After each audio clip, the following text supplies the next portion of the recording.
Cinema ఎలా చేయాలో తెలుసుకున్నాం. నెక్స్ట్ దాన్ని మార్కెట్ చేయడానికి కొద్దిగా టైం పట్టింది అంతేగాని ఇందులో ఏది టఫ్ అనిపించింది సార్ మీకు? మార్కెటింగే టఫ్ అండి. అది సినిమా మార్కెటింగ్ సినిమా తీయడం ప్రాబ్లం కాదు. తీయడం అనేది ఎవడైనా డబ్బు పెడితే అయిపోద్ది. ఇక్కడ ఉన్నది ఏంటంటే ఎగ్జిక్యూషన్ చాలా ఇంపార్టెంట్. రిలీజ్ చేసేటప్పుడు ఎన్ని కష్టాలు ఉన్నాయనేది ఇప్పుడు తెలుస్తుంది. రీచబిలిటీ చూసుకోవాలి, పబ్లిక్ లో మన సినిమా ఎలా ఉందో చూసుకోవాలి. అందరికి రిలీజ్ చేసేటప్పుడు నోన్ ఫేస్ అడుగుతున్నారు. అరే చిరంజీవి సినిమా అయితే మనం దాన్ని చేయక్కర్లేదు. అరే మాస్టర్ మహేంద్ర గారి సినిమా చిన్నపిల్లడుగా 100 సినిమాలు 200 సినిమాలు చేశారు. ఆయనే ఉంటే తెల్ల అదే అదే కొంతమంది ఏమంటారు తమిళ్లో చేయొచ్చు కదా, తమిళ్లో వెళ్ళని పర్సన్ ఆయన మీ తెలుగులో ఎందుకు చేస్తున్నారు.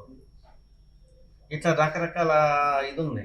మన మన ఎలా ఉంది ఇక్కడ మాస్టర్ మహేంద్ర గారు కొత్తోళ్ళు, ఆర్టిస్టులు, టీం అంతా కొత్తది అయినా పర్లేదు. సినిమా ఎవరికి ఎక్కాలి? ఆడియన్స్కి ఎక్కాలి. ఆడియన్స్ ఎప్పుడు ట్రీట్ చేస్తారు, ఒకరోజు ఆడిన తర్వాత మెల్లగా వెళ్తుంది పైకి. అట్లా వెళ్ళిన సినిమాలు చాలా ఉన్నాయి.